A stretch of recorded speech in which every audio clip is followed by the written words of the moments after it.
Okay, bless you, brothers and sisters. There's a few things I would like to go over on this particular Sabbath. I would like to say hello and shalom to all the brothers and sisters worldwide. Okay, I know on the radio show I spoke of some information concerning the giants and Noah, the movie. And I will touch on that at the end of the class. But before I go there, I would like to really deal with this Easter so-called holiday that's being celebrated throughout the four corners of the earth. Mainly pushed through the Western world, but you're going to find out that it's deeper than just Christianity itself. Also, outside of the Easter, well, it's not outside, with teaching the Easter lesson, I know some of us know close family members who are worshiping, who are getting everything together, getting dressed up and getting ready for Easter Sunday. And you may ask, well, if Easter is not right, then what of these good people who are going to church, looking to pay homage to whom they believe is Jesus Christ? Will they be held accountable for making a choice or doing what through tradition what their parents taught them to do? So I'm going to answer that too. But first, we have to go into the Bible to see what's right. All right. We're going to give a detailed lesson. It's not going to take long. We have everything prepared with some history records. Get your pen and paper ready. And we're going to use the Bible. The Bible will be the main source of information today on this lesson, Easter. On top of that, we'll be using some books, some history books. One we will be using is The Two Babylons, which you've probably seen before. The Two Babylons, the papal worship, to show us the similarities between modern day Babylonian rituals and traditions compared to ancient day Babylonian traditions. All right. Now, on top of that, we'll also be using an exhaustive Strong's Concordance. Okay. Exhaustive Strong's Concordance. All right. And this way we can go into the Greek in the New Testament and see exactly what words were there before translation. That helps out a lot. We're going to also go through a book we have called The Pagan Book of Days. The Pagan Book of Days. All right? Which will also give us the detailed information, the insight on what is Easter outside of what they have told us in the churches. All right? And Imperial Rome, great ages. Imperial Rome, great ages of man. Okay?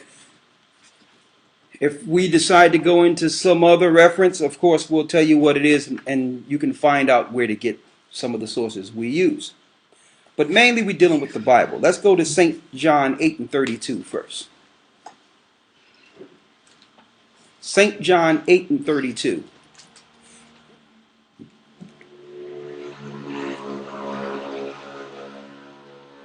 And then get St. John 14:6.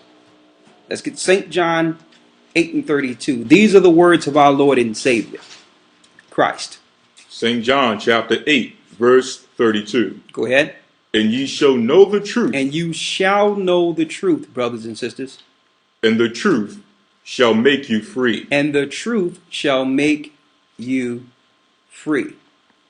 Now, when Christ came on the scene and made such statements, he was showing that he was the way, he was the truth, opposed to any other way that was set up within the earth when it comes to a path, when it comes down to a path leading to righteousness or to get into the kingdom of heaven or to do what's pleasing to the Most High.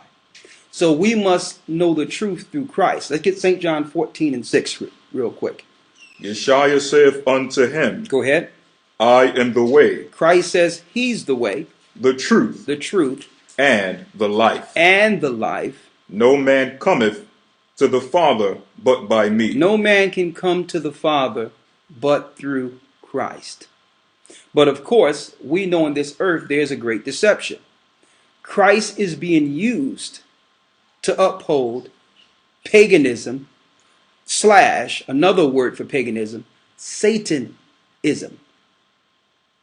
Christ's name is being used in vain. It's being used as a pretext to get those who would normally follow righteousness, who would normally do the right thing if it was presented before them. So Satan himself comes as an angel of light and have deceived many, mainly those that are upholding what we call Easter and Easter Sunday. Now, I'm going to come straight out and make a statement, and then it's going to be proven. Easter is satanic. Now, let's make this clear. When I say satanic, what I mean is going to worship on Easter would be the equivalent of going to the church of Satan and worshiping in the church of Satan. It would be the equivalent. Now, I know that's harsh, and some people may get highly offended. But the resources and the history we're going to bring forth will show you exactly its origin. And then you make a choice whether or not this is something that you would like to continue with. But the statement I'm making, you're going to find it to be true by the end of this lesson. That we've been deceived in every part concerning Christ's death and resurrection. And his death and resurrection have been hijacked and covered and cloaked now in our modern time with Easter. Now, if you're going to be celebrating Christ's death righteously according to the Bible, should not we in the Christian church, if we're in the Christian church, should not we be following the Passover? So how is it that the Passover have been now substituted for Easter?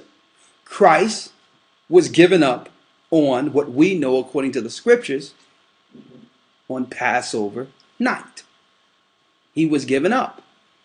So if we're going to be celebrating Christ's death, should we not be celebrating the Passover? Who substituted this for Easter? Now, I'm going to show you the deception. All right. Let's go to Acts the 12th chapter. I'm going to show you how the powers that be use trickery to lead us into following a day that didn't exist amongst Christ's Christians. Now, there's a difference between Christians that followed Christ and the Christians that followed the paganism of Constantine. See, when Constantine came on the scene in the 4th century, something happened. They injected the pagan Roman worships with Christ's name. And they cloaked and hid their satanic worships by just changing the characters of their gods into biblical names, but still kept the same worships on the same days. Now, let's get Acts 12:5, and we're going to show you one major part of that deception. And this is why many Christians today will believe that Easter is a day one should follow. We're told that Easter, Good Friday, is the day that Christ was crucified. This is what we're told. And that Christ rose on Sunday morning. And that's why they claim that they have changed the Sabbath from Saturday to Sunday. But there's something wrong with that. You cannot get 3 days between Friday and Sunday. Try it. You can't. Impossibility. That's 2 days. So they have deceived us to the point where we can't even count to 3 anymore. But let's first go to Acts the 12th chapter. And I'm going to show you because they had to put the deception in the book to substantiate this major worship, this major change in Christendom. Let's read Acts 12 and 4. I'll start at verse 3. Acts 12 and 3. Thank you, brother. Yes, sir. Yes, sir. Acts 12 and 3. Yes. And because he saw it pleased the Jews, he proceeded further to take Peter also. Then were the days of unleavened bread. Then was the days of unleavened bread. And if you read Leviticus, the 23rd chapter, which I know a lot of you do or did, or if you've run into this video for the first time, you can go into Leviticus 23 and see the Feast of Unleavened Bread begins with the Passover. See? Read. Verse 4. And when he had apprehended him. And when they apprehended Peter, he put him in prison and delivered him to the quaternions of soldiers to keep him, intending after Easter. Intending after what? After Easter, to bring him forth to the people. Intending after Easter to bring forth Peter before the people. Now, this is the Romans, the same people that are ruling today, seeing Peter as a threat and was looking to take him and make him a mockery and looking to execute him. You understand? And make a total mockery of him in public. They had their armies guard him so that he couldn't escape, so that they could bring him when? Read it again. And when he had apprehended him. And when they took him, when they apprehended him, when they detained him, he put him in prison and delivered him to 4 quaternions of the soldiers to keep him. Look how many soldiers they needed to keep this good Christian. You understand why? Because Christ's kingdom and Christ's doctrine was a threat to the Roman way. The Roman way is the world we see today. Right? Christ was a threat to that. Peter was given the keys to the kingdom. So now that Christ was out of the way, who's the next in line to be martyred or to be ridiculed? You got it, Peter. So these same Romans, supposed to be the Roman Catholic Church that's celebrating Easter today, are behind the killing and martyrdom of Christ and the disciples. Now, how did that switch where the Romans become the good guys? When back then they were apprehending, detaining, killing, and murdering and crucifying Christians. See, I'm going to give you a secret. For those who don't know this, though, you're going to find that the Romans had a problem with these particular Christians because, let me show you. Hold that. Get Acts 13 and 1. See, if you're going to church tomorrow, if you're a Christian, you ran into this, you need to really check this out. Peter was detained. Now, that's something that, we know a little something about. Coming up from where we came up, living. Being detained. Okay? Being incarcerated. But listen to how the Bible describes Peter. It might be a little different than what you will see on a cathedral in front of your Catholic church. Read that. Now there was in the church that was at Antioch certain prophets and teachers. Certain prophets and teachers. As Barnabas and Simeon. As Barnabas and Simeon. We know Simeon is who? Peter. Read. As Barnabas and Simeon, that was called Niger. That was called what? That was called Niger. That was called black. See? So the original disciples, and I know that to a lot of people it doesn't matter. Of course it doesn't matter now that the truth is coming out. But lo and behold, Simeon Peter was Niger. He was a black man. So was all the disciples. So was Christ himself. So you got the Romans, the European power, looking to destroy the power of the discipleship, of the doctrine of Christ, that would one day bring a kingdom for these particular people who were under Roman rule for a time, who was under the fourth beast. That's what we're talking about here. So now the fourth beast, Rome, is in power. They figure they're going to get in our book and throw in words to deceive us with trickery into following their satanic pagan days. But the Most High gave us Christ. He gave us truth. He gave us the Holy Spirit so that we could come to the light and now tear down the lies that was passed down to us from our forefathers who were also deceived. Now, let's go back to Acts 12 and 4. Read that. Yes, sir. Acts 12 and 4.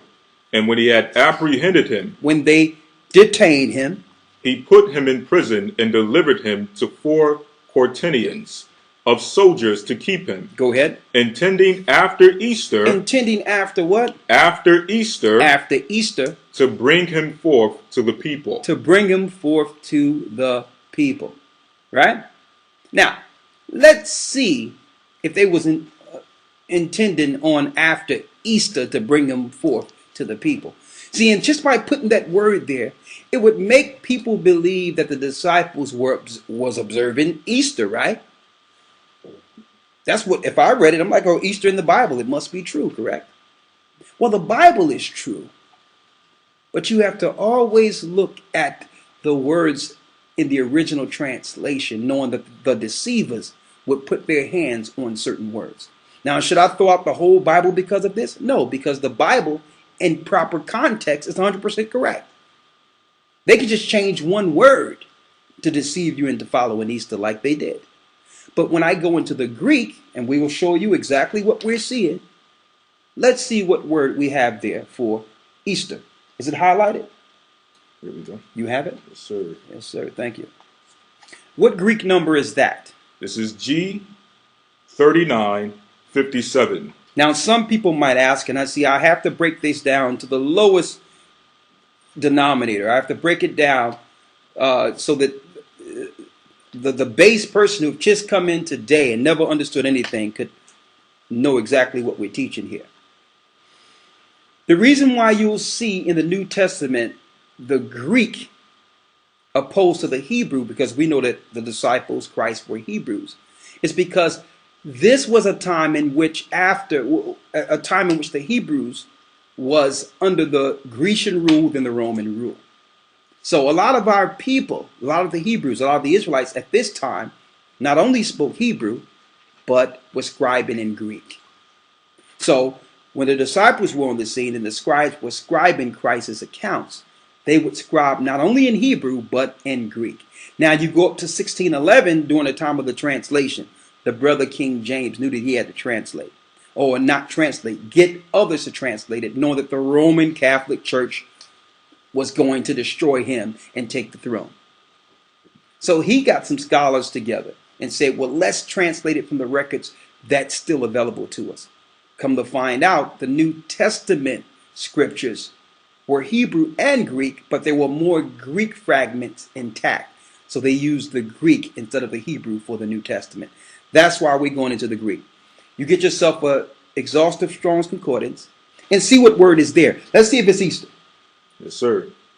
G3957. Pascha. Pascha, which is what? Of Aramaic origin.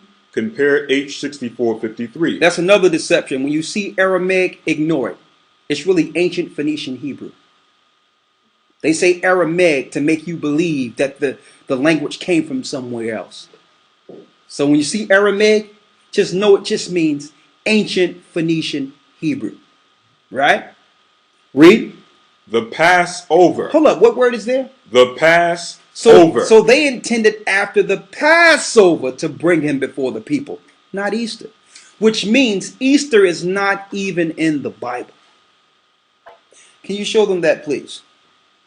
In the Strong's Concordance.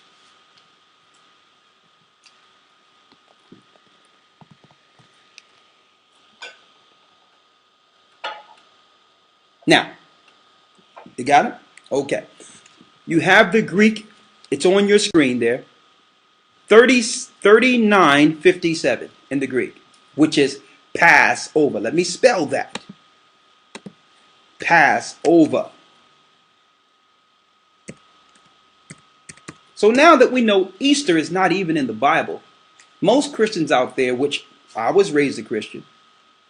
When I found this out, I had a question. My question was, and I know you probably have the same question, well, why aren't we celebrating the Passover? Why are we celebrating Easter? I had that question. As soon as I found this out, I went straight to my pastor that I was learning under at the time and asked, if Easter don't belong here and it's not in the Bible, and Christ was given up on Passover night, and the Bible says keep the Passover, why are we celebrating Easter? And they told me that Easter and Passover is really the same.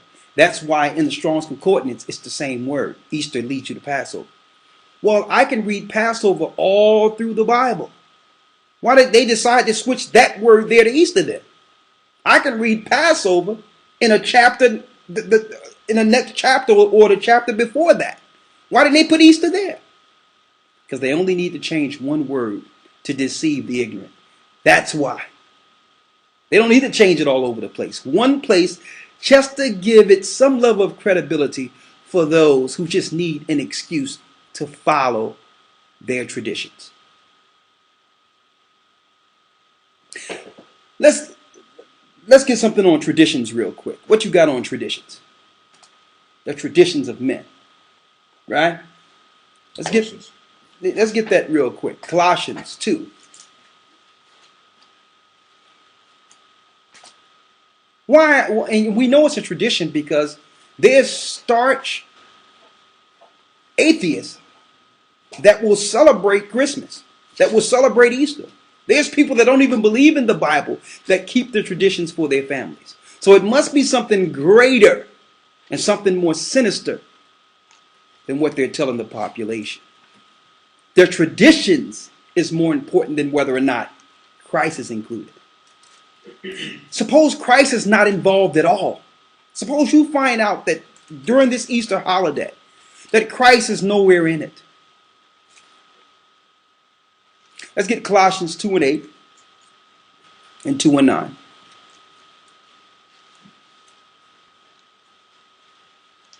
Colossians chapter 2, verse 8. Go ahead. Beware. Beware. That means if you have a sign, beware. Usually you don't go this way. You don't, that's a what? A warning. Beware. Beware, lest any man spoil you. A man like Constantine, like the Nicene Creed. Because Christ never said do certain things. Even Peter didn't say do certain things that Christians are doing today. Beware lest any man spoil you. When you're spoiled, you're no good to the Most High. That means you've been spoiled. You're of no value because you've lost or degraded your value based on following vanity. Spoil you through what? Through philosophy. Philosophy. That means I can go to my preacher. He just give me any old song and dance and I'll take it. He philosophized it. It sounds good, even though the Bible do not corroborate this. All right. He philosophized it so well, I'll come to church.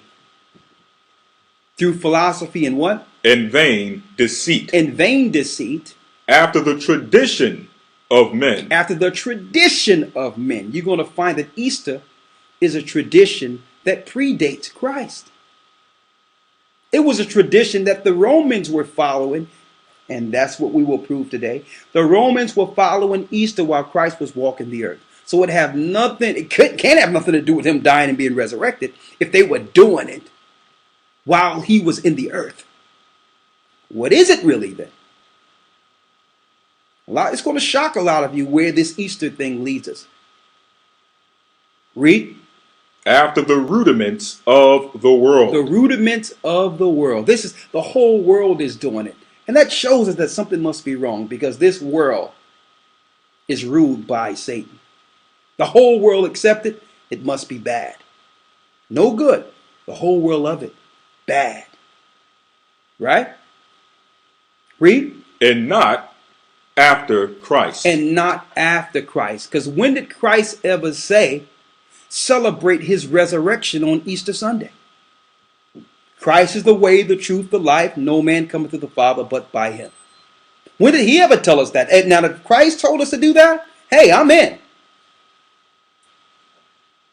I asked one preacher to show me one day. I'm like, listen, once I had the truth and I was learning for a while and teaching for a while, I'm like, listen, you show me where I have to follow Easter, I'm in.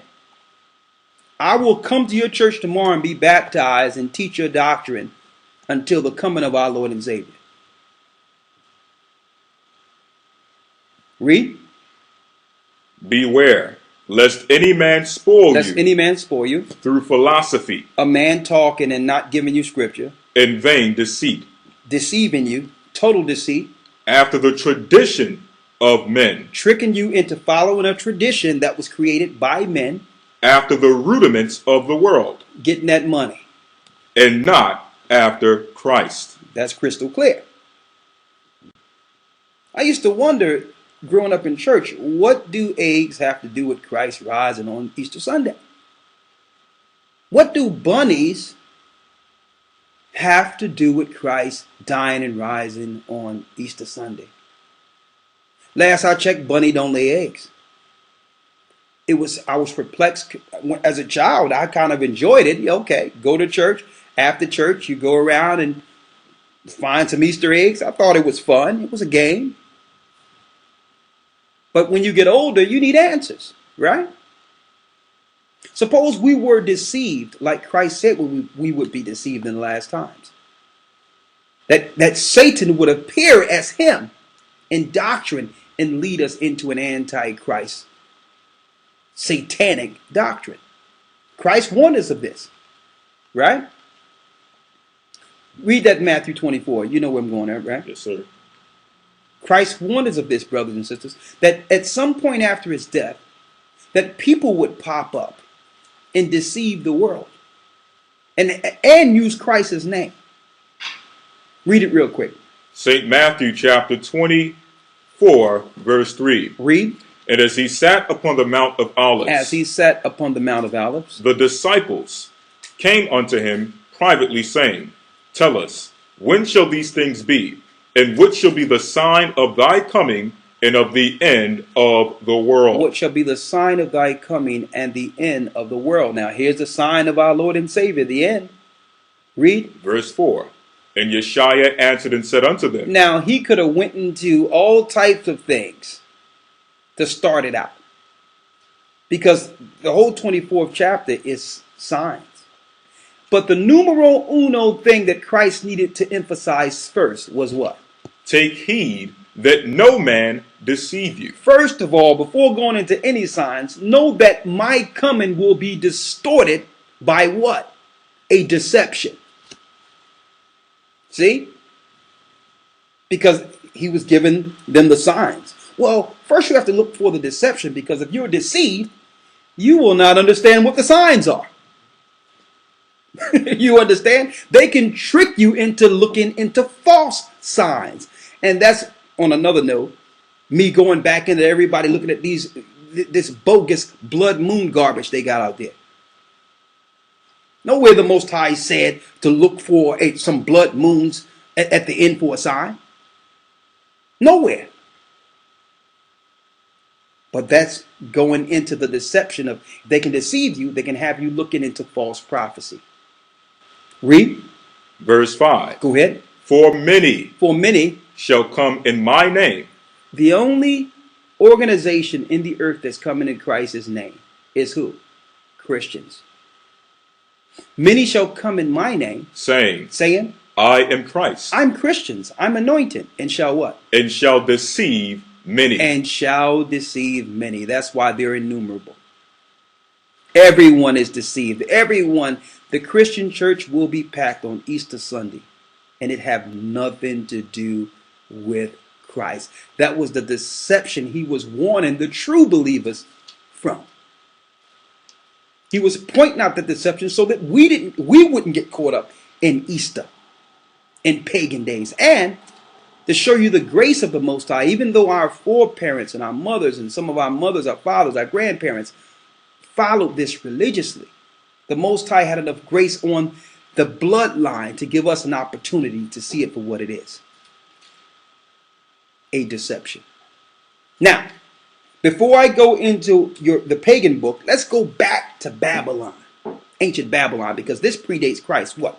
Half century? So you tell me if Easter have something to do with Christ. We're going to go straight to the egg now. What is the egg about? In this book called The Two Babylons, the papal worship, the worship of Nimrod and his wife / mother, whom the ancient Babylonians called the Queen Mother of Heaven.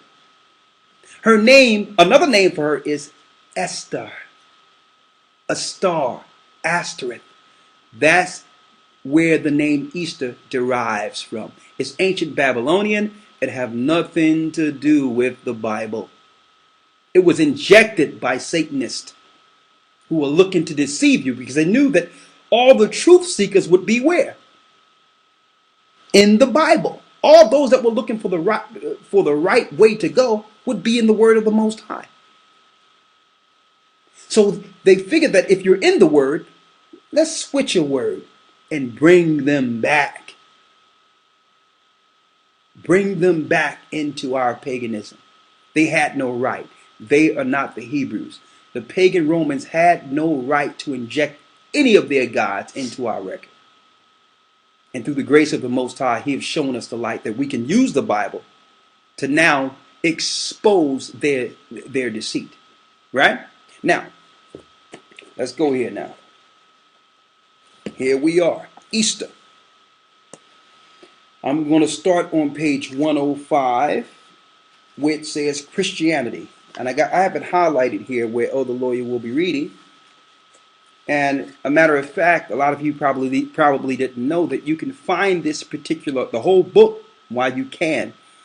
You can actually get it on PDF form for free. So if you type in The Two Babylons, Alexander Hislop, PDF, you can get the book for free and follow us. All right.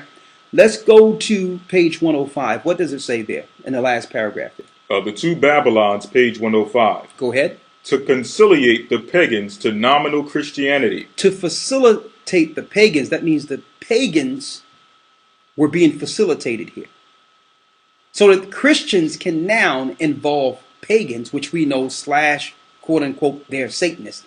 Pagans also worship the horn god, Pan, whom the Bible calls Satan. So to facilitate the Satan worshippers, read. To conciliate the pagans to nominal Christianity. To convince them to come on over into Christianity. Go ahead. Rome, pursuing its usual policy, took measures to get the Christian and pagan festivals amalgamated. And that means to join the festivals between the Christians and the Satanists, the pagans. I don't care how they try to hide themselves with these pagans, talking about Mother Earth, and it's about the positivity, and there's good witchcraft.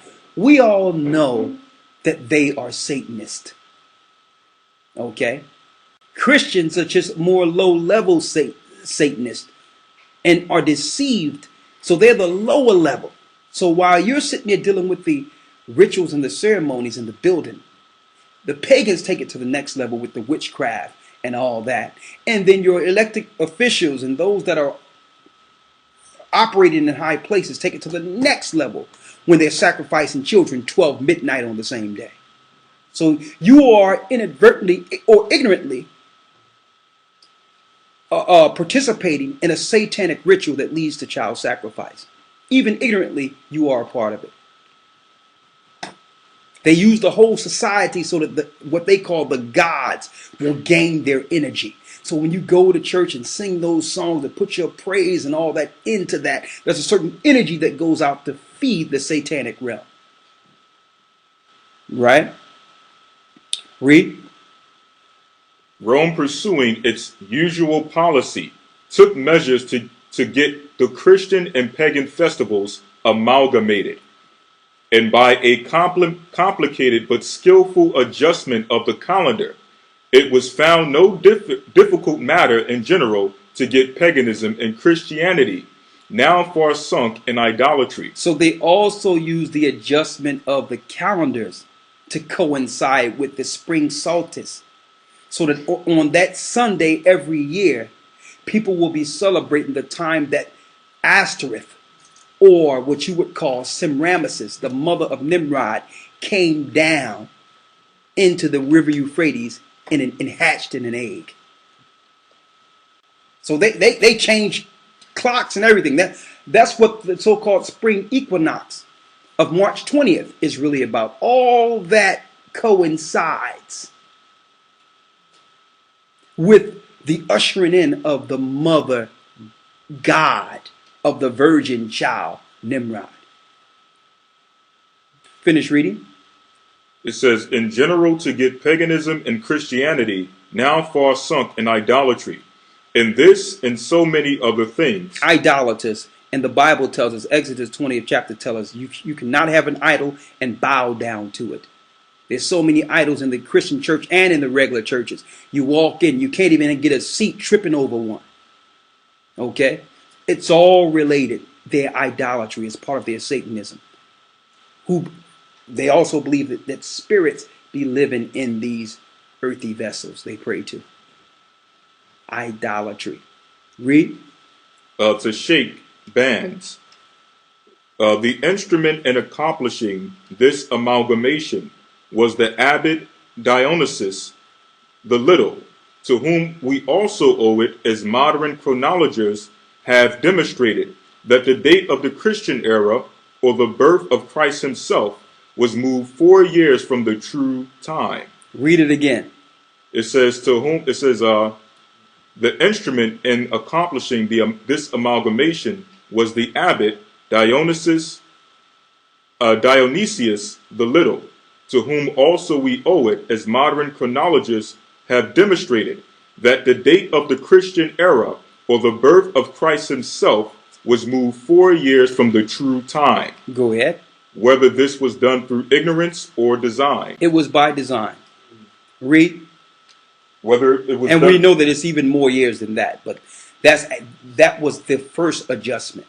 It was 4 years at that time, the adjustment. Later on, the adjustment was 7 years. Read. Whether this was done through ignorance or design. It was done by design, so that we couldn't keep track of the end times. Remember, Christ said of this deception.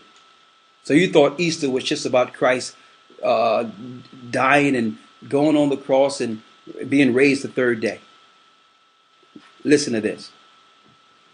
May be a matter of question. Go ahead. But there seems to be no doubt of the fact that the birth of the Lord Jesus was made full 4 years later than the truth.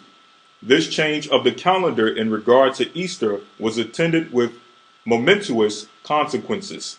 It brought into the church the grossest corruption and the rankest superstition in connection with the abstinence of Lent.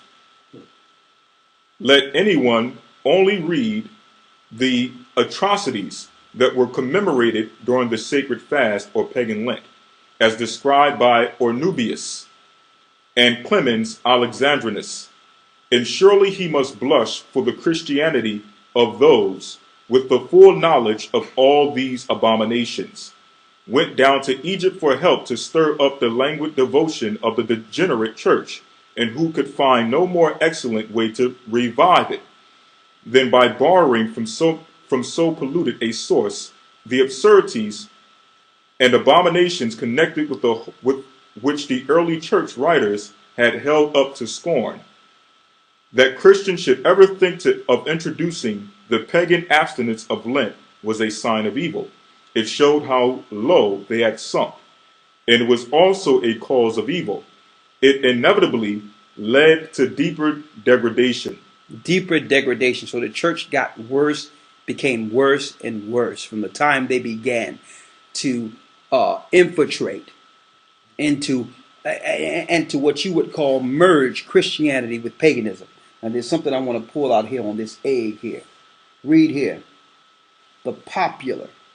Right here. It says, right here. The popular. Right here. The popular. Such as the history of Easter. Such as the history of Easter. Go ahead. The popular observances that still attend the period of its celebration amply confirm the testimony of history as to its Babylonian character. It's what? Its Babylonian character. A half a century before Christ was on the earth, they were dealing with this. Read. The hot cross buns of Good Friday and the dyed eggs of Pascha or Easter Sunday figured in the Chaldean rites, Go ahead. just as they do now. Just as they do now. In ancient Babylon, you had the what? Read it again. The eggs and what? It says, the hot cross buns of Good Friday The hot cross buns of Good Friday. and the dyed eggs of Pascha. So you had your shaped T as Tammuz, and you had your eggs. Read. Or Easter Sunday figured in the Chaldean rites, as they do now. The buns, known too by the identical name, were used in the worship of the Queen of Heaven. On the what? The buns, known too by that identical name, were used in the worship of the Queen of Heaven. The Queen of Heaven, which is Semiramis, Easter. That's her name. The so-called Queen Mother of Heaven, which was a demonic entity that was operating in the earth, that bear Nimrod. Read. The goddess of Easter. The goddess of who? The goddess of Easter. We've been tricked. See, this is what happened when you get enslaved, belly of ships, be brought over, lose all identity and history. And then you look at those worshiping in the church, seem like good old people. And, you get perks for just getting along. So you begin to deal with these traditions, believing that it's something right because they allow you to not work on that day. They allow you to feel like you're a normal person during this day, like you're no different than everyone else. See? They coerced us. They tricked us into following something that our fathers would have died before following. We would have rather died than fall to the pagan gods and begin to worship them outright. Now, we uphold these days better than they do. Read. The buns, known too by that identical name, were used in the worship of the Queen of Heaven, the goddess Easter. The goddess Easter. That's where you get your Easter from. A half a century before Christ was born. See? So when they injected in the Bible during the time of Peter, it's a clear deception. Christ have nothing to do with Easter. Read.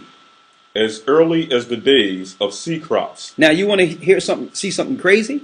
And now examine this, and you can probably find this in this book also. That was the time also that the so-called Queen of Mother of Heaven on Easter Sunday was impregnated by Satan. Okay? And 9 months later, the child was born. On Mother's Eve, December 24th, she went into labor and bare the child on December 25th. Hey. Now, remember the statement I made that when we go through this and we really break it down, that you're going to find out that Christianity is on the same level of just dealing with their rituals. It's no different than going into the Christian church. Now, if you are a Christian, instead of you getting offended, I need you to check this out. I need you to just don't even deal with the church part of it. You have Google, everyone do. Type in Google, festival gathering for Easter Sunday for the pagans. Pagan festival, Easter Sunday. And you're going to find out that the same time you're getting together, the same time you're doing things, the pagans are doing it on the same day. Coincidence? Do they believe in Christ? A matter of fact, what will happen is, if you look further into it, you will find out how to more so do it on the level they're doing it, in which they're actually receiving blessings from their satanic god by doing it correctly and doing it knowingly. And that's why pagans have so much disdain for Christians. Christians look down on them and talk ill about them. But pagans is like, well, listen, all of you are pagans. You're just disrespecting us by not following it to the nth degree. You are disrespecting us because you took our paganism and now you're going to come at us as if we're doing something wrong? Finish reading. It says, as early as the days of Cecrops, the founder of Athens, that is 1,500 years before the Christian era. 1,500 years before the Christian era, this was being worshipped in Babylon also.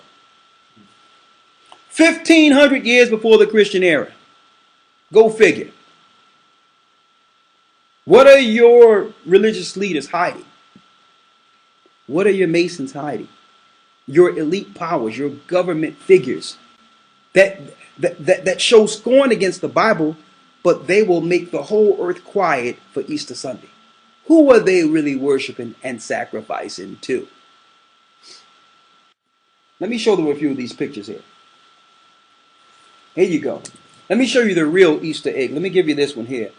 You make your choice. You can get the one with the horns or the one with the snake around. What's your option? This is what you're sacrificing your family to and your children to. All right? Now, let's go to the point where she came down and hatched into the river Euphrates. Let's get that out of there. It says here. Right here. You got it around here somewhere? Mm-hmm. Right here. It says, you see it? Yeah, go ahead. It says, yeah, because we want to see all the societies that do this, because you really think it's just Europeans, right? Watch this. Go ahead. It says, the prophet Jeremiah takes notice of this kind of offering when he says, the children gather wood, the fathers kindle the fire, and the women knead their dough to make cakes to the Queen of Heaven. The hot cross buns are not now offered but eaten on the festival of Astarte. But this leaves no doubt as to whence they had been derived. The origin of the Pasch eggs is just as clear. The ancient Druids bore an egg. The ancient Druids are your ancient sorcerers. You would probably call them doctors today. Did what? The ancient Druids bore an egg. As the sacred emblem of their order. And Dionysiaca, or mysteries of Bacchus, as celebrated in Athens, one part of the nocturnal ceremony consisted in the consecration of an egg. Now, Bacchus is Satan. In ancient Greece and Rome, every Sunday they would have their woman come in the church and sing to Bacchus. And then they would take a little potion and get all out of their minds and start channeling. And then later on, they would do all types of orgies and all types of satanic behavior. Okay, but first they had to do it on Sunday morning with just the women. Women were prominently holding up this thing every Sunday morning. Right? Sound familiar? Read. The Hindu fables celebrate their mundane egg as of a golden color. Remember a few weeks ago we went over the Hindus too?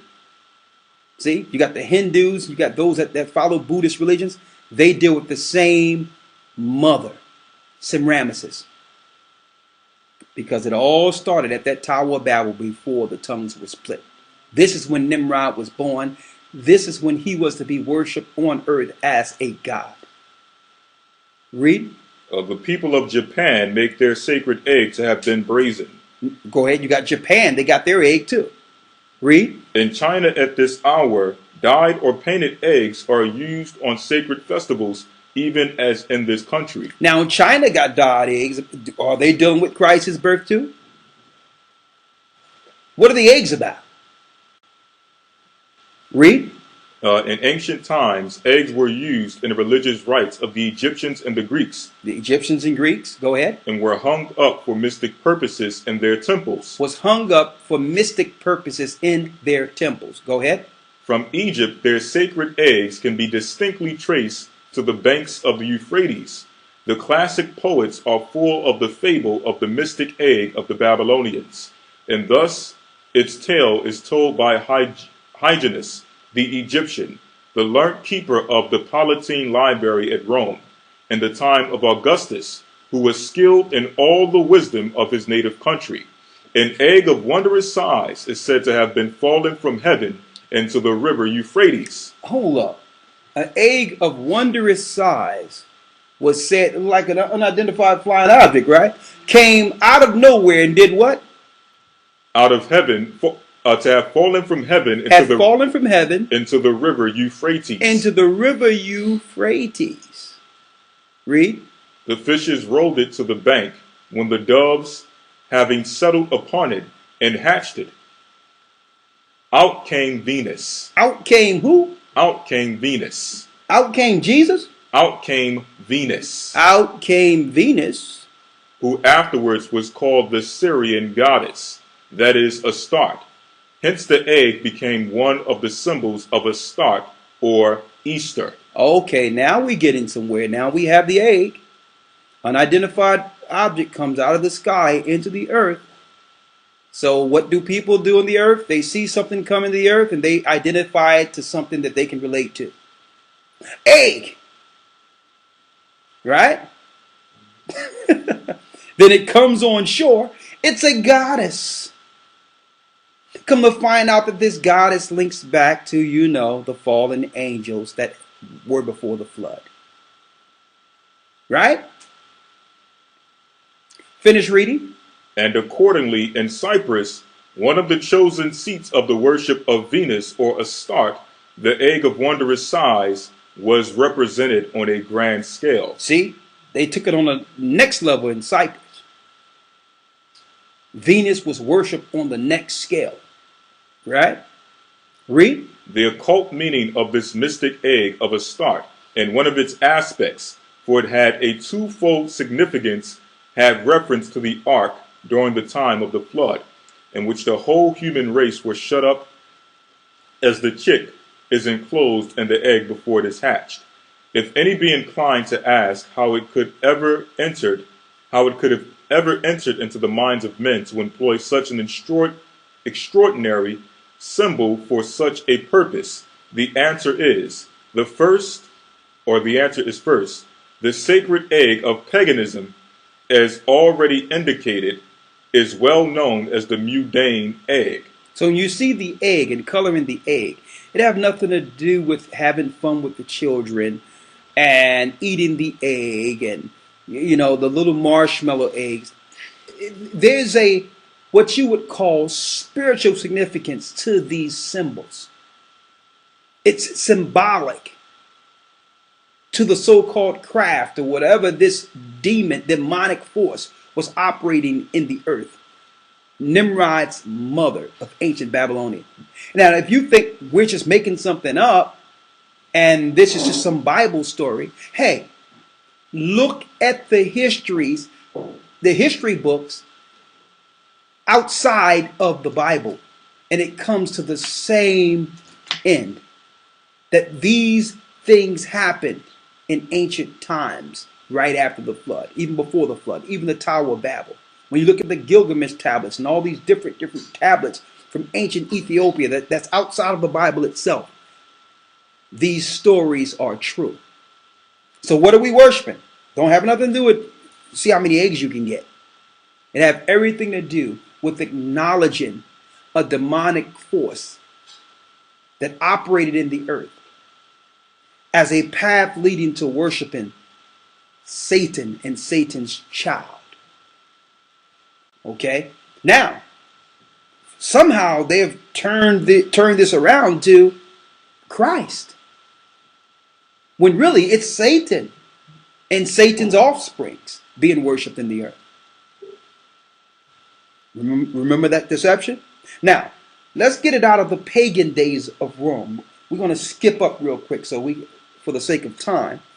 We're going to go into the pagan days of Rome, taking from ancient Babylon up until Rome during the time of Christ's Christ's birth. Why are we going here? Because the Roman Empire in its height was the time in which Christ was born. So you should know what was going on in pagan Rome during Christ's time. Right? Let's get it out of here. This is the Pagan Book of Days, a guide to the festivals and traditions and sacred days of the year, by Nigel Pinnock. I'm going to first read the back summary. It states, It says pagan rites and festivals are at the root of many traditional holidays in the Western world. Embracing a sensitivity we have lost. And of course, this is a pagan rite in this information. It's a pagan rite in itself. Now I'll read that again. It says pagan rites and festivals are at the root of many traditional holidays in the Western world. So if you look at all your traditional holidays, Easter, Christmas, Halloween, Thanksgiving, so on and so forth, it's telling us that they have pagan rites and pagan rituals at the root. It says, embracing a sensitivity we have lost. The pagan tradition emphasizes mystical spirituality, reverence for the feminine principle, and the links between people and the earth. The feminine principle. That's why you have the eggs. Bunny lay eggs, the goddess of fertility. See? Go ahead. What else you have there? Okay, this is page 11 in the introduction. It states that still other sacred or festival days are movable and change every year. Other festivals change. The equinoxes and solstices may vary by as much as a day from year to year. But aside from these four solar events, movable feasts are generally derived from the phases of the moon. These movable days are observed today in various pagan traditions and by the church in the Easter cycle of festivals. Easter is the most important lunar-derived festival of the pagan year. Read it again. It says that Easter is the most important lunar-derived festival of the pagan year. Of the pagan year. The Most High have us deal with times according to Sabbaths. Satan in reverse have people deal with his worships according to the moon. Read. It states that this is the lunar spring celebration of the goddess Eestro or Ostara. Easter. Technically, Easter should be observed on the first Sunday that occurs after the first full moon following the vernal equinox, providing that the full moon does not occur on March 21st. However, in the present Gregorian calendar, the moon phase used in the calculation is not always the real full moon we can see. And it goes on. Then it goes into it, the phases. Now, it also show you different worships for different days of the year, right? Yeah. Okay, what day is Easter on this year? April what? Today's the 19th, April 20th, right? Okay. Here's on the, they got it for the 11th. They got it on the 11th for this one, right? But I need some people to show. Here, to show you, the same way you may get your pamphlet and you go to church and they give you a schedule for the year of what's going on so that you can participate in whatever's happening, Easter, Christmas, whatever. Here's a schedule for the pagans. All right? And they got the dates to show you how to do it right. Okay? What does this say here? It says Easter is the name for the goddess of spring. The goddess of spring. Eostre or Ostara. It's the goddess of the spring. Okay? She came down in an egg and she was a goddess of fertility. That's why they use bunnies, because bunnies have a lot of offspring. Very fertile. See? Now, what else you have there? This is Wisdom of Solomon, chapter 14, verse 21. Now we're going into Wisdom of Solomon. Right? Now, this is the Apocrypha. What does it say? And this was an occasion to deceive the world. And this was an occasion to do what? To deceive the world. To deceive the world. When you go into Wisdom of Solomon 14, it goes into a future family. We know who are the Bogiers, who would look to destroy the children of Israel, the children of God, change the traditions of the people of the Bible, and have them follow satanic rites and ceremonies. And on top of that, they will change the face of Christ and put up an impostor, Rodrigo Bogier's son, Cedric Bogier, to be the new Christ. The Apocrypha prophesied that they would change his visage and take his face from on far to have this satanic man being worshipped as a god, whom we all in this earth today in the Western world call who? Jesus. So not only did they give us rituals They even changed the face of God's son. And some people say it doesn't matter, but think about this. If they could do that to God's son, what do they care about anything else? If they have no respect for the sanctity of Christ, you think it would be anything, it would be nothing for them to sell you satanic traditions. They could care less about Christ. So they use this trickery to do what? Read Wisdom of Solomon 14 and 21 again. And this was an occasion. And this was an occasion to deceive the world. To deceive the world. For men serving either calamity or tyranny did ascribe unto stones and stocks the incommunicable name. Moreover, this was not enough for them. This was not enough for them just to change Christ, to bring in new rituals. That wasn't enough for them. What else did they do? They erred in the knowledge of God. They began to teach false doctrine using Hebrew records. Crystal clear. Go ahead. But whereas they lived in the great war of ignorance, these so plagues called they peace. For whilst they slew their children and sacrifices. While they did what? For whilst they slew their children and sacrifices. Like I told you before, while you're dealing with these days, children are dying in blood sacrifice. It's part of their rituals. Every major holy day, or what they call holiday. Read. Or used secret ceremonies. Secret ceremonies. Or made revelings of strange rites. They kept neither lives nor marriages any longer undefiled. But either one slew another traitorously, or grieved him by adultery, so that there reigned in all men without exception blood, manslaughter, theft, and dissimulation, corruption, unfaithfulness, tumults, perjury, disquieting of good men, forgetfulness of good turns, defiling of souls, changing of kind, disorder in marriages, adultery, and shameless uncleanness. For the worshipping of idols, not to be named, is the beginning, the cause, and the end of all evil. Because it tells you the beginning, the worshiping of idols was the beginning of spiritual fornication. And see, and that's why it say they didn't keep any marriages right, or dealing with fornication and adultery and living in it. Because the Romans were perpetual sodomites. They operated with bisexuality and all this. That's what goes on in the church. That's what always happened amongst the Romans. And now they've brought it into the mainstream so that you can believe that this satanic perversion is just a cause, not even a cause and effect. It's just another alternative to what we know is right. It's just an alternative now. All these things coincide in the same. If you can accept a lie on Christ, if you can accept a lie on the Bible, a lie against God's people, then you can accept anything, right? And that's where we are with this Easter. Satanists are running amok, operating over the earth, and are leading mankind to hell. Now, before we break this down, let's get Christ himself and see whether or not it's true concerning the doctrine pointing to Christ's death and resurrection.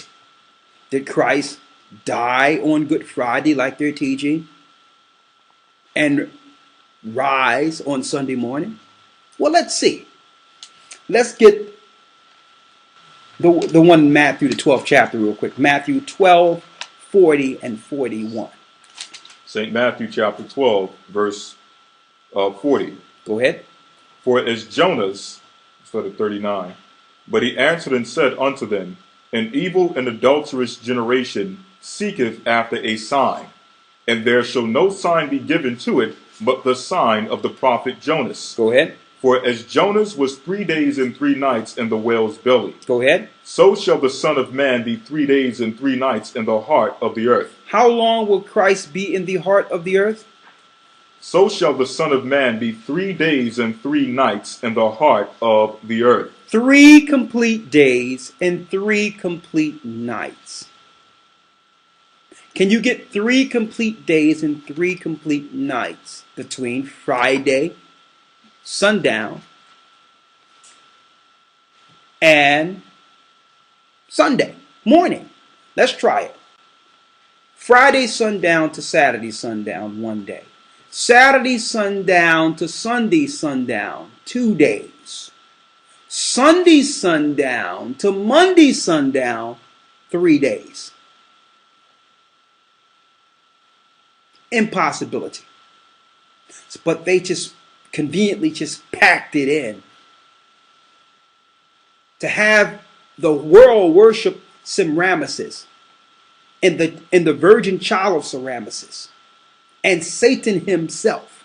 They just crammed it in and gave you all these distractions and made it beneficial for you in a way to distract you from the fact that Christ could not have been crucified and rose between the time they've given you. They've distracted Christians. And you ask them, you're like, give me 3 days between Friday and Sunday. You can't. So then that also takes away another thing. They claim that Sunday worship is now the day to be worshiped because Christ rose on a Sunday. Based on the same, what you would call counting from the time that Christ was crucified. Now, let's get the first day of the week, because they try to use that to say, all right, he died on a Friday, and when they came on the first day of the week, Christ was going. So we know he rose on a Sunday, but let's see. This is Matthew, St. Matthew chapter 28, verse 1. Go ahead. In the end of the Sabbath, as it began to dawn toward the first day of the week. At the end of the Sabbath. As it began to dawn toward the first day of the week. Go ahead. Came Mary Magdalene and the other Mary to see the sepulchre. And behold, there was a great earthquake, for the angel of the Lord descended from heaven and came and rolled back the stone from the door and sat upon it. His countenance was like lightning, and his raiment white as snow. And for fear of him the keepers did shake, and became as dead men. And the angels answered and said unto the woman, Fear not ye, for I know that ye seek Yeshua, which was crucified. He is not here, for he is risen. And he said, Come, see the place where the Lord lay.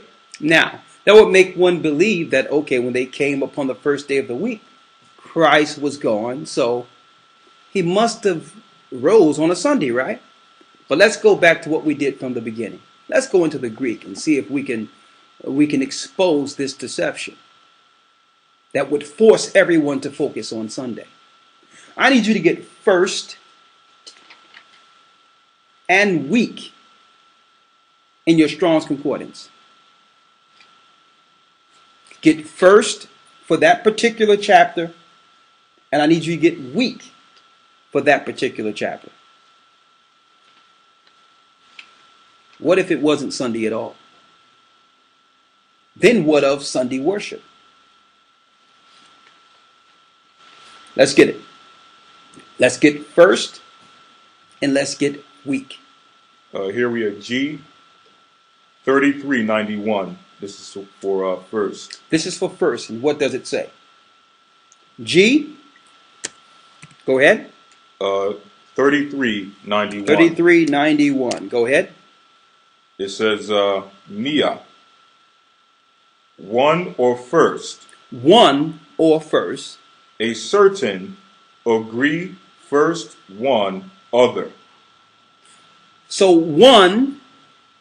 Now let's get week.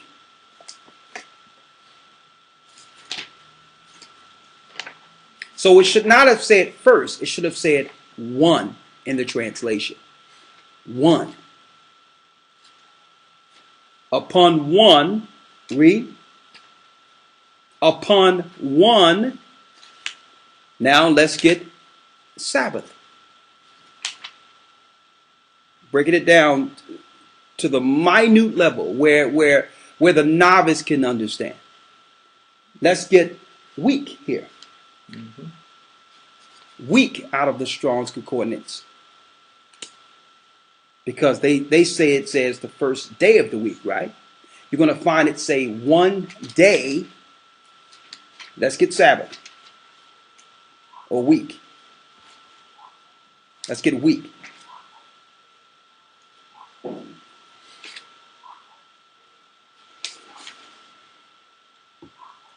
This is Week.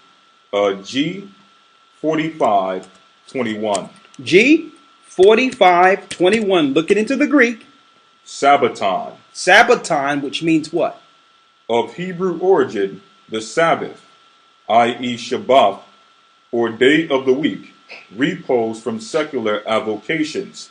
Also the observance of this institution itself, by extension a week.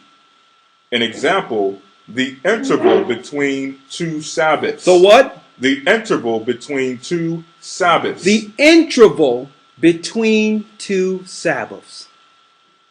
So it really is translated in the Greek, one day between Sabbaths, the Marys came to the sepulchre and the rock was rolled away. They came days after. It had nothing to do with Sunday. One day between Sabbaths. It wasn't Sunday. It was between Sabbaths. And we know the Sabbaths are from Friday sundown to Saturday sundown. See?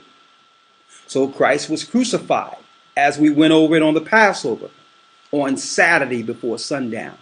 And in between the week, 3 days later, around a Tuesday, is when Christ rose.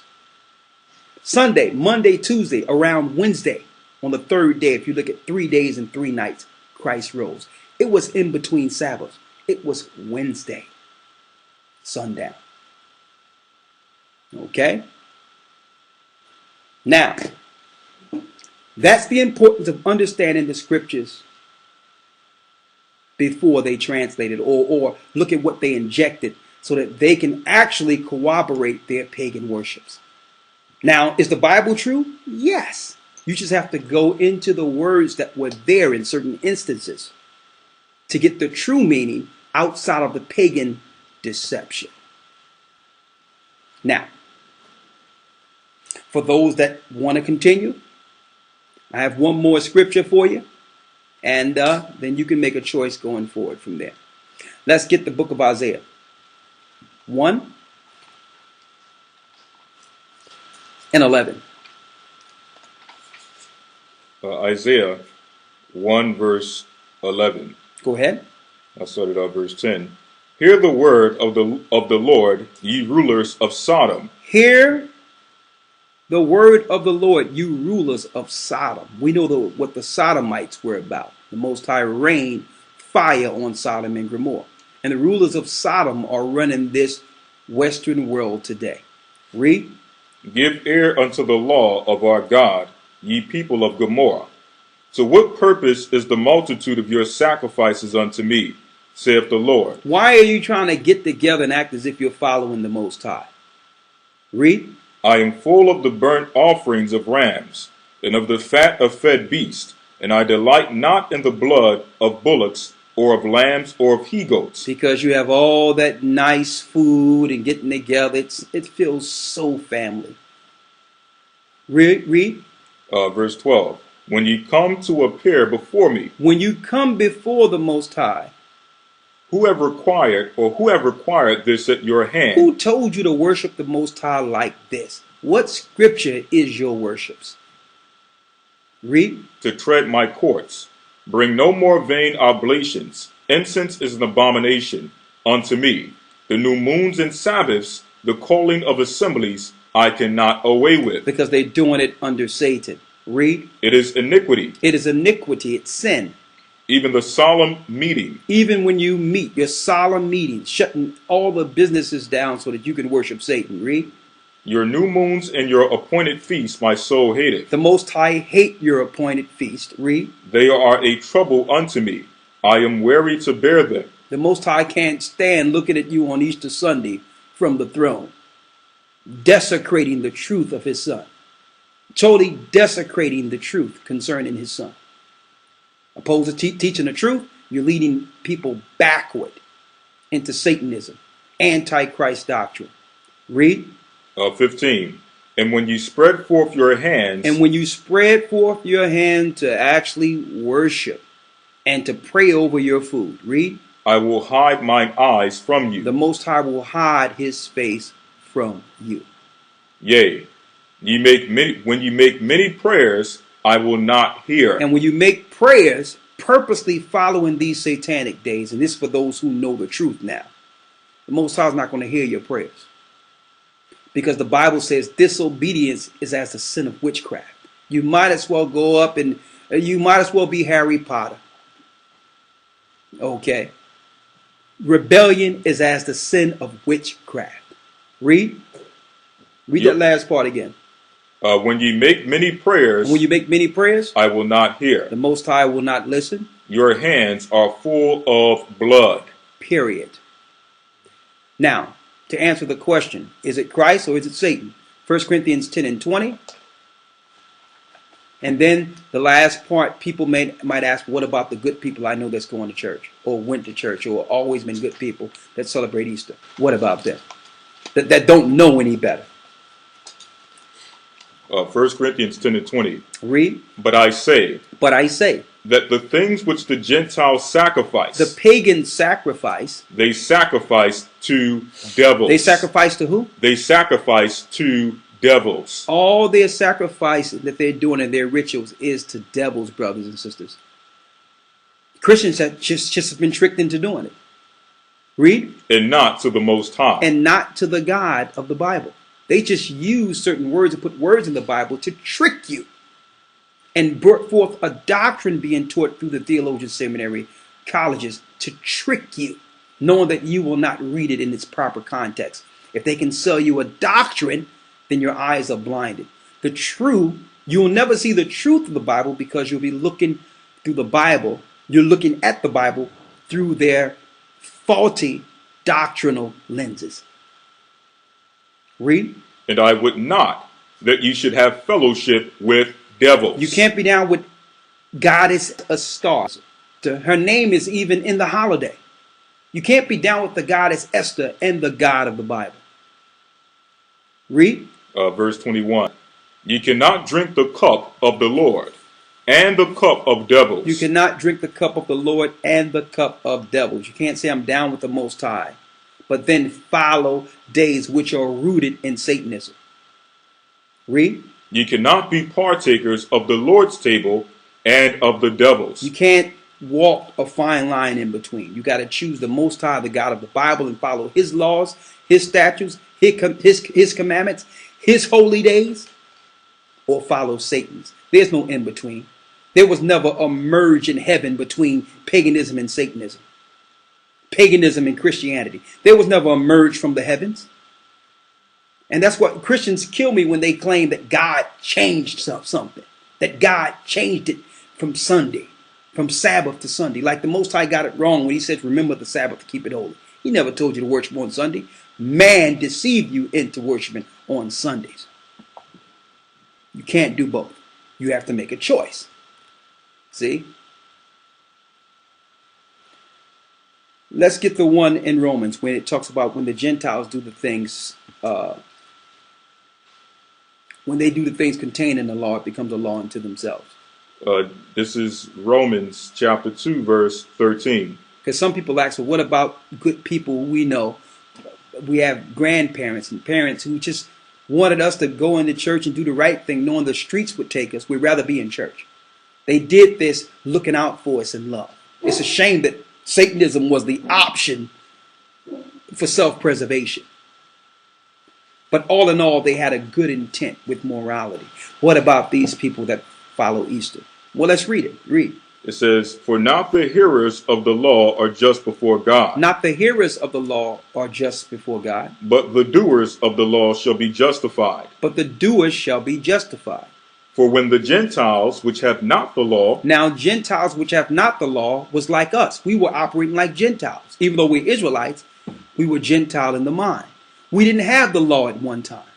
Read. Do by nature the things contained in the law. But when we do the morally good things that are contained in the law, doing what's right, treating our fellow man right, not stealing, not killing, not breaking the 10. Read. These having not the law are a law unto themselves. These having not a law become the law unto themselves. So they haven't learned the laws as we know it, but they did the best they could with what they knew. See? And that's why you can't blame those who walked in ignorance, because they only did what was right according to the knowledge they were exposed to. So they're not to be blamed or ridiculed because they're worshiping on these days. They didn't know, just like we didn't know. We must be patient, long-suffering, and show love instead of ridicule, so that they can make the same choices righteously without them feeling as if someone is browbeating them or looking down on them because they're going to church. It shouldn't be that way. They should be able to receive it and make a conscious choice on their own without feeling that they're worshiping Satan. I'm putting it straight out there because we're trying to jog that into you. We want to stimulate you actually going out and researching what we're saying. So it's a little shock with what we're saying, but you understand? But we're not coming to demoralize or to debase someone because they're going to church. We're just telling you the origin of it, and it's evil. All right. So with that, I hope we covered with these history books the origin of Easter. I'm going to save this, and then I have to make one announcement. I'll answer questions for 3 minutes, and then I have a dinner waiting. So, and then we're going to wish you Godspeed to continue your Sabbath going forward this evening. And I hope a lot of information came forth that will give you the understanding that you will need if you ran into a Christian or others that deal with these days, to show them the light and bring them to the path of Christ. And with that, I'm going to say shalom, bless you, and stay away from those churches on Easter Sunday. Okay, I can answer a few questions. Can't answer many because I just went over. I'll actually go into the lesson before the flood, breaking down the lie, which is Noah, that's out there right now. I don't have time to do it today, but I will make sure I break it down the next time I'm on the lesson. I'm teaching here next week, brothers and sisters. Unfortunately, I will not be teaching next Sabbath, but the lawyer will be teaching next Saturday. Then I'm going to come back the following Saturday. That's good? Mm-hmm. I'll come back the following Saturday and go into the lie they're calling Noah. You'll probably hear me break it down even before that, because I got a meeting with a few brethren in a few days. So, and we got a radio show. I'm going to be on the radio this coming Wednesday. So, again, I just wanted to put that out there. Let me answer a few questions here real quick.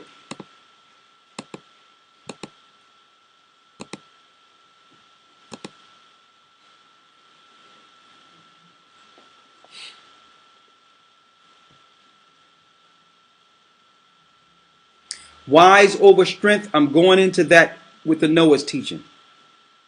Oh no, you're talking about the vine that that Gaja was talking about. There's a vine that they have in the Aborigines land, in which it's a vine that links to, that they say through history links to the tree of good and evil. And it give you this potion in which some woman appears to you, some demon appears to you, and give you your ancestry and try to guide you through your life.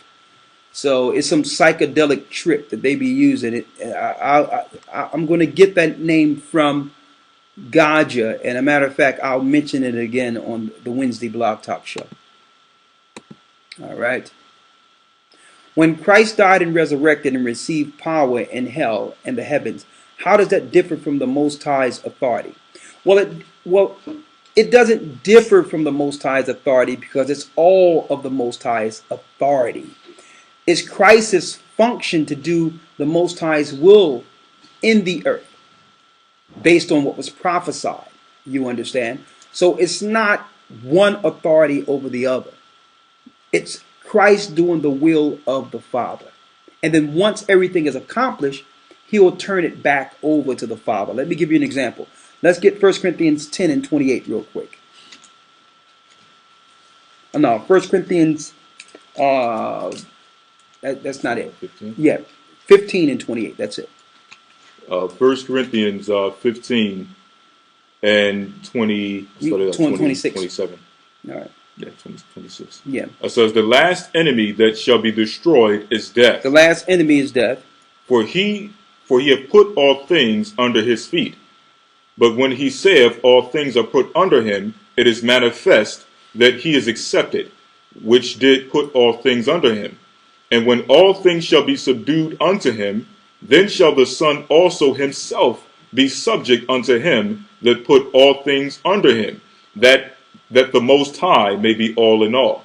So when it's all over, once Christ have done the will of the Father, he will take all authority and hand it back to the Father.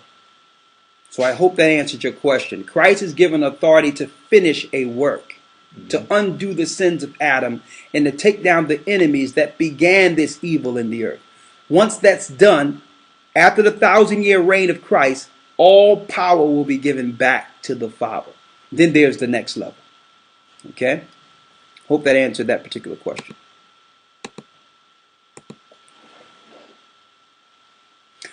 There is no official elder in North Carolina right now. Okay? Right now, we're going to be contacting people in North Carolina for a different gathering, and we're going to contact the brother we have there to see if we can get some uniformity. But no, there is not an official leader in North Carolina as of now. But we're going to get that together. We got a GOCC men coming this week, and we're going to have an individual meeting with each person, and then we will appoint elders, after that. Well, what I would like to say is, right now, if you are in Atlanta, you're dealing with Zahar. That's it. If you are in Florida, you're dealing with Fresnel. That's it. If you're in Baltimore and in the DC area, you're dealing with Emmanuel. That's it. If you're in the East Coast region, mainly with Elder Gabar, you're dealing with Gabar. If you're in the West Coast area, you're dealing with Xavier. Okay? If you're in the Houston area, then you're dealing with Brother Payam. Okay? And the brothers in Texas doing a great job, and I heard the song the sisters did, that was great. We got brother in there. So what we're going to do is we're going to put a list of elders in regions that are elders, so that when people claim that they are with us and having private classes and all that in their homes, looking to eventually heap souls to themselves, you can let us know before things get out of hand. All right? So, and yeah, we got, I can't forget Dell. I can't forget Dell at all. Detroit, Elder Dell, who've been with me since almost the beginning here. Detroit, Elder Dell. Okay? Cannot be emphasized enough. Let's see. Chicago. Yes, Chicago, we have Lamar Ahab. Kansas City, we have Shecum and What's his brother's name? we have Shecum. Excuse me. He don't have a Hebrew name as of yet. Is it Dante? And Dante, who's holding it down in the Kansas City area. If I forgot someone, don't worry about it. We're going down the list. I'm going to put it all on the website where people will know exactly who to contact in respective areas, because it's beyond me how someone whom probably was in a few classes, you understand, sets up a web page for the Gathering of Christ Church with a donation on it and copy information from another person that plagiarized our old website and put our Ustream up and say, well, okay, the elders are here. And then say that it's about unifying Israel and bringing people together. So, I was just aware of it, and I'm just putting it out there. I tried to handle it without even saying anything, but, you know, I'm going to leave it there.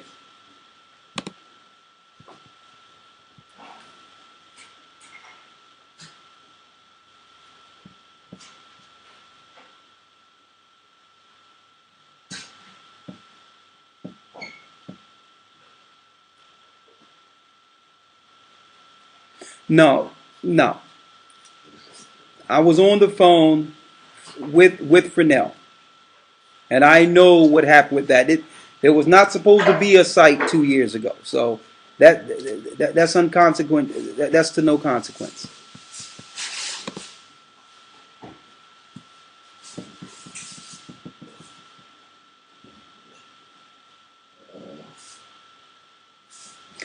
Gamar in North Carolina.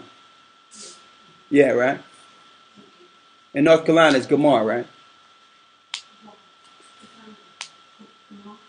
Yeah, yeah, yeah. I gotta get the list. I gotta get the list here. I'm gonna look at the list. Yeah, but we got Gamar in North Carolina. I apologize, brother Gamar. I forgot. Like I said, I got a list of many people. If you're in the UK, we got Gaja right now because Gaja.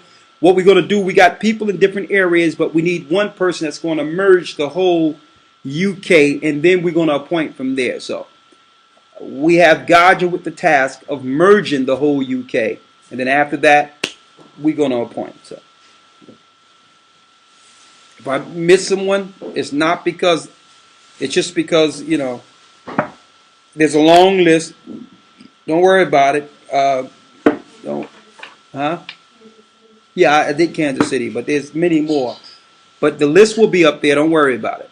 And another thing we feel good about is the GOCC network is up, so that people, brothers and sisters with businesses, can actually have their banner and show what type of gifts and businesses they have, and they can actually advertise their business right there on our site. We got a brand new, nice site together. On top of that, they get their free ad, not free, but they get their ads and all that at a very, very low cost. So, and one of the first persons came in today to actually get it done. So, who actually came in and they're going to advertise on the site. We thank the Most High for that. So, we thank you for that. You're going to have an advertisement and banner. This way, if you have a gift, we might as well operate with our gifts amongst each other instead of paying the outside. You understand? So here's our opportunity. So we figured we have the site a low cost. Just advertise you on the radio, give you a banner, even give you your own page on our site if you would like to advertise. So that's a way in which we can network with each other and deal with the gifts within the unit. So, which is good.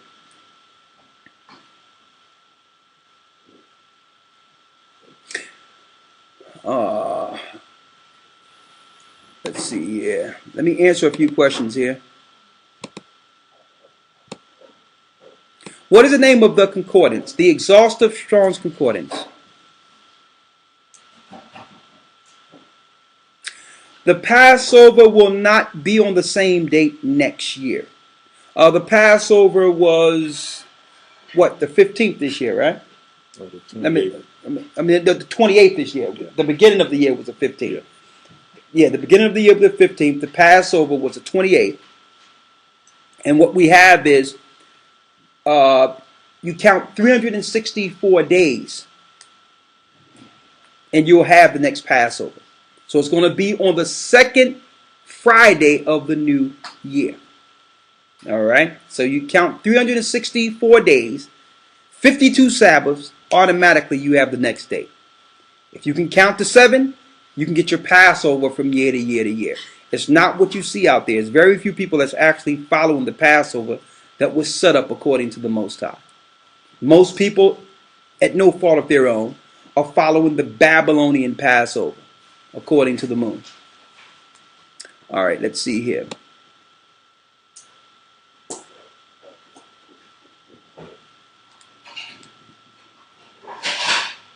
If the Most High didn't give us the spirit of fear, why did the Bible say fear the Most High at the beginning of wisdom? Because he didn't give us the spirit of fear to fear the enemy.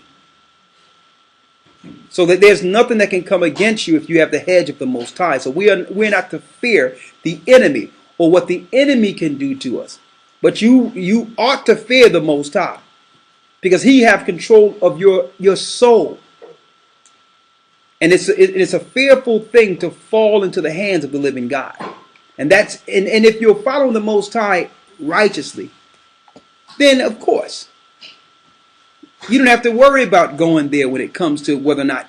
The only fear it comes in is when you know you're scorning and breaking the commandments of the Most High. So that's what it means. The fear of the Most High is the beginning of wisdom. Because when you know exactly what he can do and how powerful he is, then you will seek him for understanding and always respect and love him. I hope that answers your question. What's the next one here? Is there a branch in Jamaica? We have right now Gaja, who has right now about 30 hands and operating over there, is dealing with the Jamaica. And he's dealing also in delegating with, but we do have someone working in Jamaica, yes, under Gaja. And we do have someone, right now, we delegated someone over Canada too. So just stay on the site, gatheringofchrist.org. It's new, it's more informative. We're going to start having daily reports of what's going on, news reports of what's going on. And me and Lawyer this week will be working on the commandments, in which all the commandments, moral, civil, and dietary, will be on the site, so you know exactly what to follow and how to follow it according to the law today. So we're going to be working on, we talked about it before the class, we're going to be working on that this week so we can have the laws right there on the site. All right.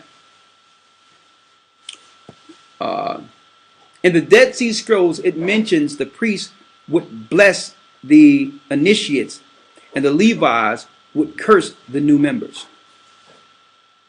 I have to see what translation you're dealing with, and send an email of that and give me the section of the parchment that you're speaking of there. What is the difference between 144,000 and the 10% remnant?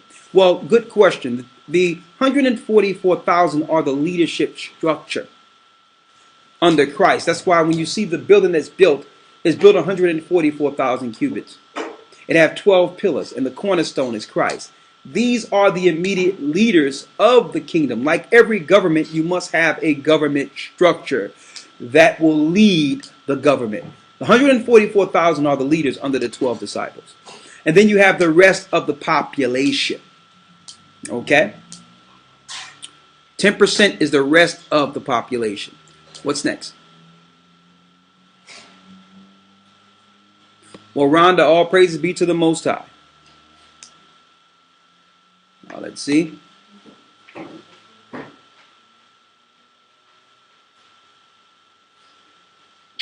Is the 2 blood moons on Monday and Tuesday part of prophecy? No. Not even a little bit.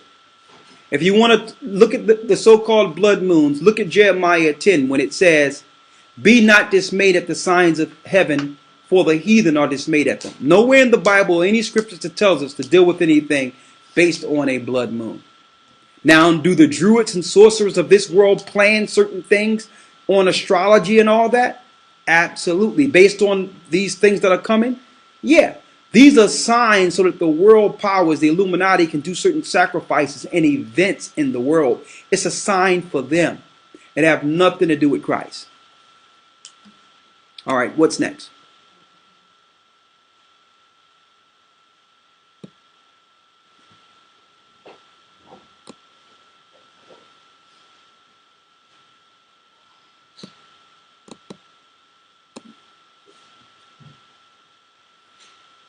All right. Although I thought I knew about deceptions of Easter, I still learned something new today. The water. All praises be to the Most High. GOCC Florida is a derivative of Israelite United. That is correct. There's a brother, I think his name, Jeremy or something, that used to learn with the church, and he took all of our lessons that we had and put it on a site. And when I one day spoke with him about that, because he copied our site, he decided to put up a disclaimer that he no longer is learning under the Gathering of Christ Church, but he took all the information that was on our original site. And then I found out that he actually compiled a book with all the information, and now he's writing a book. And I hope the Most High bless him and all that, but it all came from him learning under the Gathering of Christ Church. And then this brother, GOCC Florida, links directly to him. So You're going to have that. You're going to have splinter and all that, but it's like this. One man planteth, another man water, but it's the Most High to give the increase. So if something comes out of the book where someone comes to the Most High or someone comes out of it, the work is still being done. The only I'm really not caught up into all that. All right. What I'm saying is there should be a respect factor where you don't just come straight out and put the Gathering of Christ Church and use that as a window to siphon from the church and haven't told elders anything. That's beyond me. That's stealing, and that's deception. So that's on a whole nother level. All right.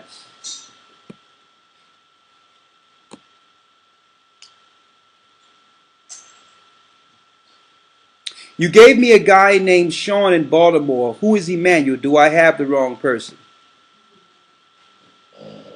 Emmanuel? Huh? Yeah. Yeah, no. Sean is not with the church. Only Emmanuel. If anyone is dealing with anyone outside of Emmanuel, let us know. Because you got a lot of people operating and claiming they're with the Gathering of Christ Church to get a membership, to get some people at their house. And hey, contact us. Emmanuel is the only one from Baltimore. If it's anyone else, watch out. All right, what's next?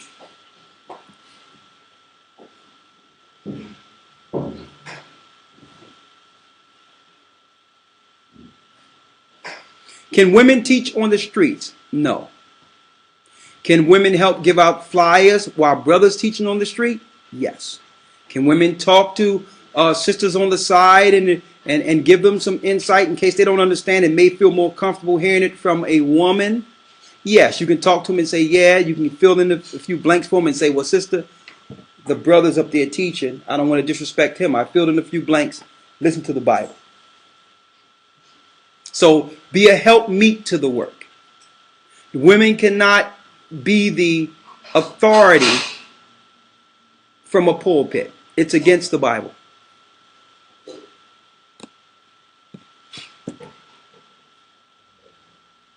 All right. Are the people in Ghana Israelites? 100% they're Israelites. A lot of them are Judah.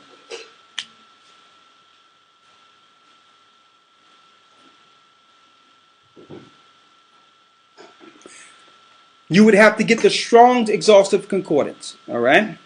Now, with that, I'm well over the time. Be prepared for Gabar. I know they said that a couple of weeks ago.